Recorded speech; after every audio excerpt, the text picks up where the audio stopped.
Good morning. Some weird things happening on my screen at the moment.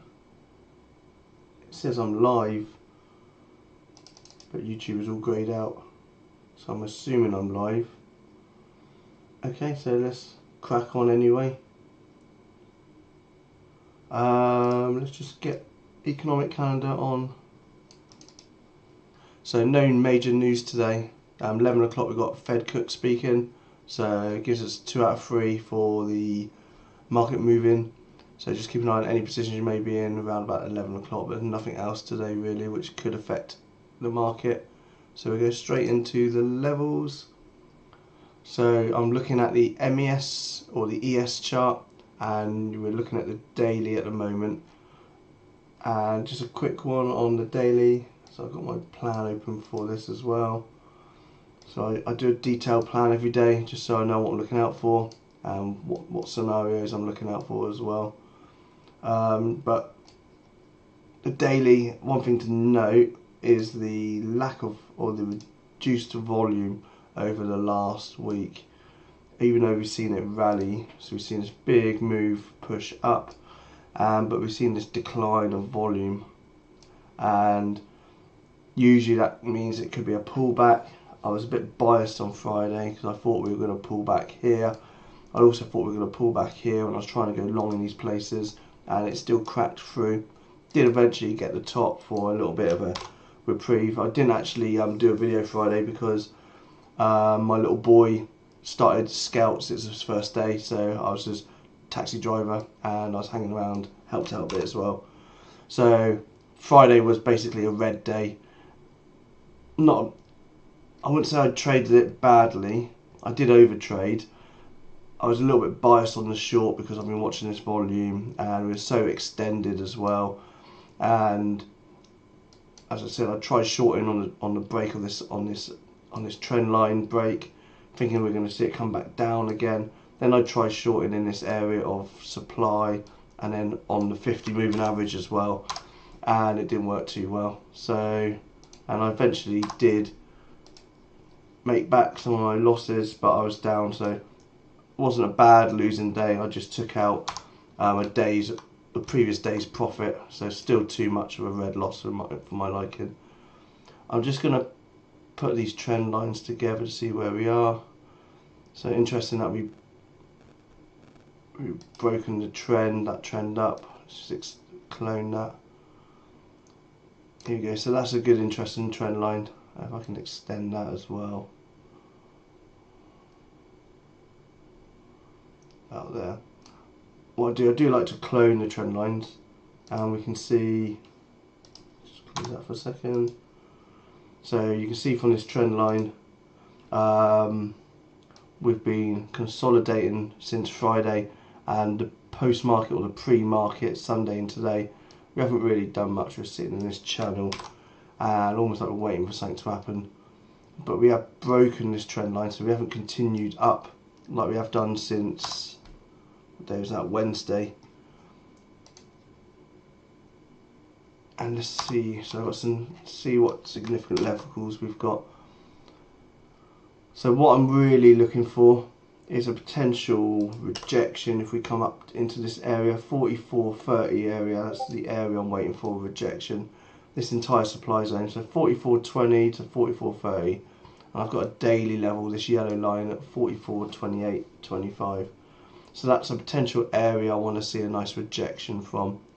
And we'll zoom out a bit more, let's have a ground overall picture of the market. We've got this trend line where we connected that pivot to that pivot. Potentially we've got an area up here, but this is probably not for today, and it will be over maybe the next week or two if we still see it rallying up. But this is the area I quite like for a rejection, and you can see it's an area of confluence as well. Higher increased volume. I'll just zoom out a bit. There you go, that's better. And you can see we've got tops of candles here, bottoms of candles, tops and bottoms of candles here where we came through and can hold it, bottoms of candles, tops of candles, tops of candles. So that's why I quite like it. And we've got higher concentrated volume as well. So this red line, 4400, is a higher area concentrated volume, and you can see that from the chart as well. Let's just tidy up some of these levels because we don't need so many now, and these are ones we can look at when we get back down there again. So I'll put levels back in again. So we've broken this channel now. I'll leave this channel line in, I'll get rid of that one for now. Let's tidy it all up actually. So let's clone that line to see whether we've got any reference. So it sets up nicely on these two pivots, which kind of makes sense because it's in sequence to these ones, and then the trend changed. We don't need that there anymore as well. And we've got this area down here, let's get rid of that as well. That's better, it's much cleaner. So I'm like starting a new week with nice clean charts. So the levels I'm watching for is 44, 28, 25. So this yellow line is a daily level as well. So I see that's slightly more significant than an hourly. So that's a rejection I'm waiting for. It's in an area supply. Last time we came up there was the 16th of October here, and we saw this big reaction to that area. And similar, we got there again here as well on the 11th or the 15th I think it was, and we saw a relatively big reaction down as well. So potentially if we get back up into that area again, we may see an equal reaction. Hopefully we see one a bit like this where we can hold it as a runner. So that's why I quite like 44.20 to 44.28 area. And when I get closer to that area, I'll be watching level 2 and look for weakness in the buyers as well. I've been looking at footprint charts as well, and I'll be looking for weakness in the footprint charts. It's a bit like level 2. It just tells me what the order flow is. So you can see condensed buying and selling in that area, and you can just look at the numbers. So it's the same as a candlestick chart, but I'm seeing inside the candles as well. It's something I've just been keeping an eye on, and I like to have that open. It gives me an idea of what's going on in each candle. And maybe I'll do a tutorial. I'm still relatively new to using those charts. I normally use level 2, and it kind of gives you similar information to what Bookmap does, but in a candlestick rather than as a histogram. So to sum up my levels, I'm watching 44.28 rejection. I've been waiting. I see a Friday's high as an area. I'm not sure I like it as a rejection, but I quite like it as a break and retest maybe. So to continue this uptrend.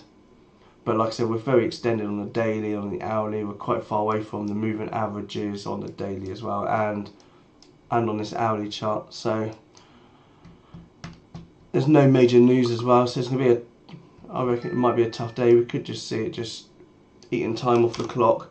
So scenario 1 is we rally and we come up to this area, and I want to see a rejection there.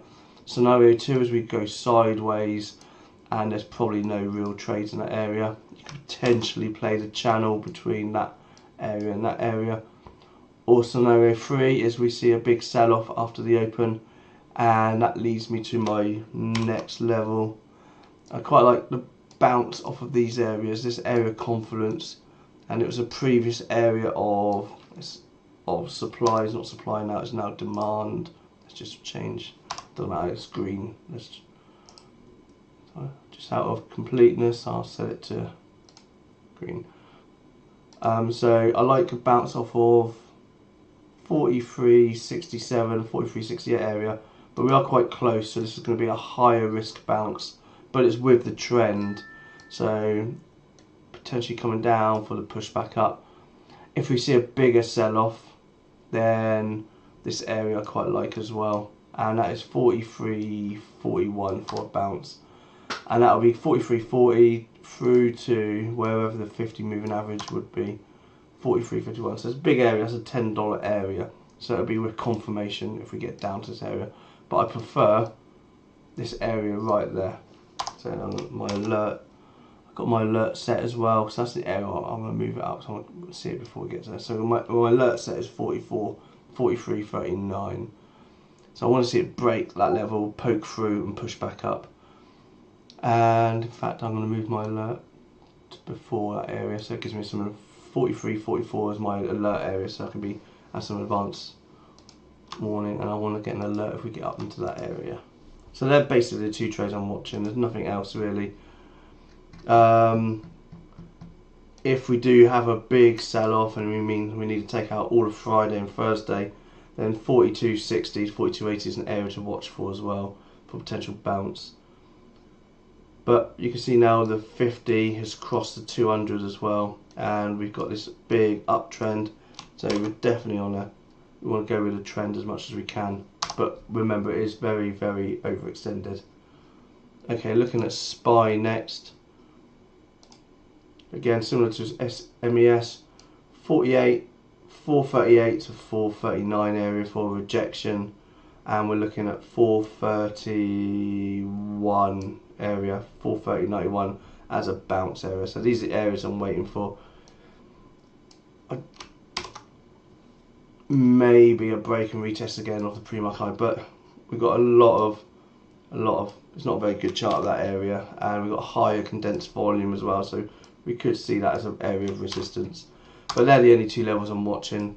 I'm guessing SPY will be very similar as well. Yeah, very similar. So we've got 370, kind of where we are now, as a higher risk rejection.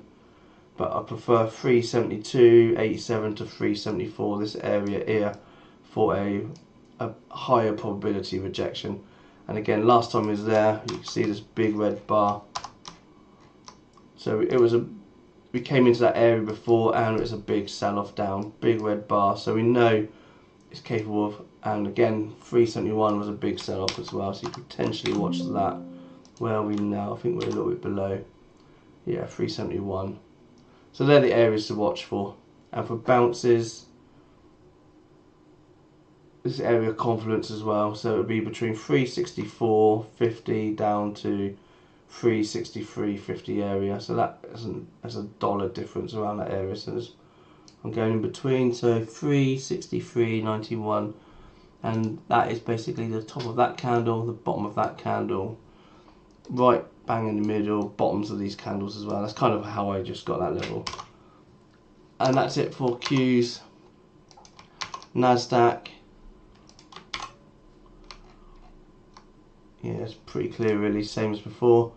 This is the area to watch for because of that big reaction we had. So 15,400 through to 15,465, maybe 15,500.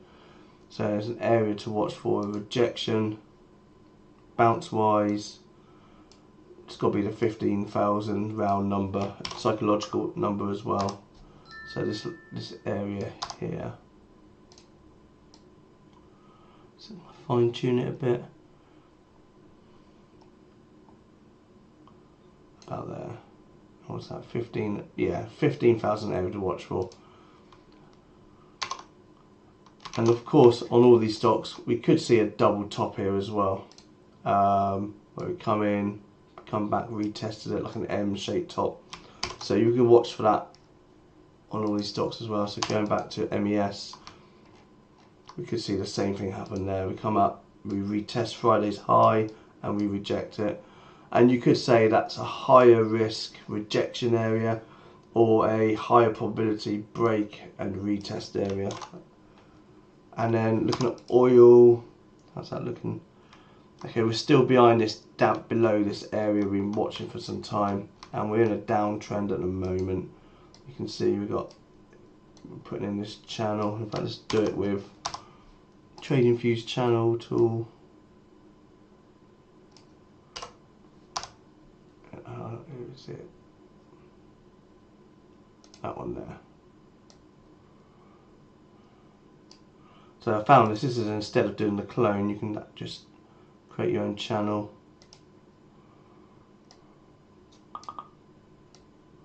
Just trying to find, there you go, so that, there we go. So we're in a down channel at the moment, so we really need to break out of this area or break down below that area for any play. You could use this area as a bounce area, so $80 exactly. You know, as you've seen previously, I quite like the 77, 98, 78 area for a bounce, because that comes with a pivot a few weeks ago. But we do really need to clear these zones. So if we can break out, come back down, we could be playing this zone if you look, we're right in between. We're playing the levels here, so we've got that area there. Towards the floor became the ceiling, and then now this is the ceiling as well. It used to be the floor. I know we broke through it a few times. And we're putting in a new floor down here, so 80. So maybe we can put in a loose. Don't quite. Here we go. So that area there. It's not an area, but let's look back, see what it goes to. Yeah, I suppose it's an area because it's touched the tops and bottoms of candles, so it's a valid area we can watch for. Maybe if I had that area in previously, we probably could have picked up a couple of these bounces, but we really need to see it break below that area or break out of this area for anything. We want to see major movements and then go with a trend. At the moment, even though it's in a downtrend, it's on a daily downtrend, but it's very hard to play it when it's a bit like this. It's a bit messy. And then gold, as you know, for the last week now, I've been waiting for a breakout. We've got two areas. We've tested this upper area, 2014 area, a couple of times. We almost tried it again on Friday. Look at that for volume as well, big volume, but we couldn't break through. So we had the effort, but we didn't have the reaction. We expected to break through or something like that when you have volume like that. Last time you saw that effort was for this day, and look at that big green day, and we couldn't replicate it again here. Lots of volume, no real reaction to the effort. Lots of effort went into it, but the price didn't move. So potentially we could be looking at it getting a bit tired, and we could be watching for rejection. You can see the 200 moving average, which is purple line, is starting to level out. Maybe it's going to curve back down again, but we'll see. But we need to keep watching these areas. So these are the areas to watch it to break out. Either break down and retest that area low, that's the safest type of trade, or we break out and push up to that area. So I'll still keep an eye on it, but it doesn't. I'm not quite as enthusiastic about it as I was going back to the mid-October. Last couple of weeks where I saw it squeezing, looked like it wanted to, like this day here, big push up, but with not as much volume compared to the previous day's volume. Just didn't have the legs to get it through. So that's it really. They're the areas I'm watching. I'm going back to MES just to go over the levels one more time.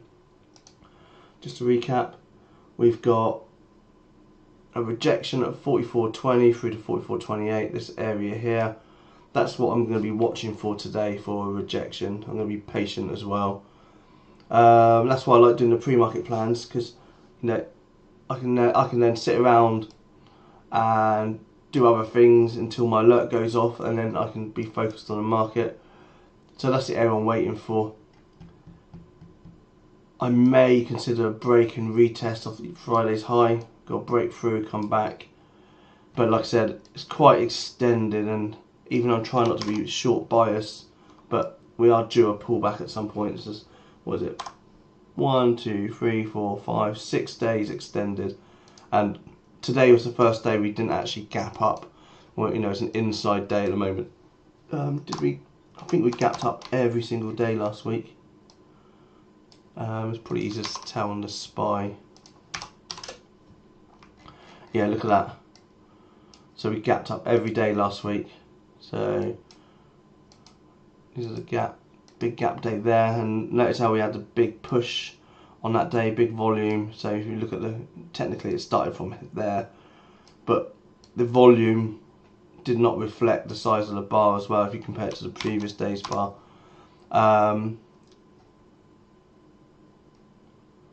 And then we've got a topping tail as well, and we're right at the top end of this topping tail and coming into some resistance. So I quite fancy a rejection. That's kind of what I'm looking for. Let's go on to the daily, and I'll show you what I mean with volume. It's easy to see it with ES because we see when 23 hours worth of move. So we had a day of below average volume here, and these two small candles, and then we had a bigger, wider range candle, a slightly bigger candle, still below average, and then we had this much bigger candle here on, was that Thursday? And then look at the volume, it's lower, it's smaller, the volume bar. than the previous candle, which is a smaller candle. And then Friday we had another wide range bar and the volume is still below average, so there's no real major volume, nothing like we saw when we were selling off, and that's fear kicking in there and panic selling. And we haven't been able to gap up today as well, so maybe this is the first sign of weakness we're seeing, but we'll see. Like I said, play the chart, not the news or what you think. And any signs of weakness, got a hammer candle there on high volume, so that's the first sign of weakness there, or higher volume compared to the rest of the pre-market candles.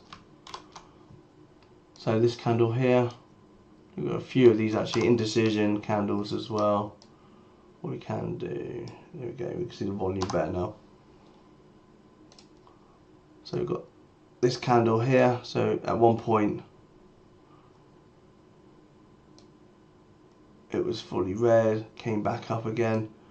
This candle bar here, we opened there, we pushed all, it was a green candle, and now the sellers are coming back in again. And lots of indecision, look at that. Yeah, I think it might be a tough day today because pre-market hasn't really got a direction. I don't really want to play pre-market levels. Usually I look to do a break and retest of the pre-market high, but we've got Friday's high right there and we had a big reaction to that high as well. So I really want to watch for Friday's high, but that's it. And that's it really. Okay, thank you for watching, and I will, if you're in the Discord later, I'll see you in Discord. Otherwise I'll recap my video at the end of the day and I'll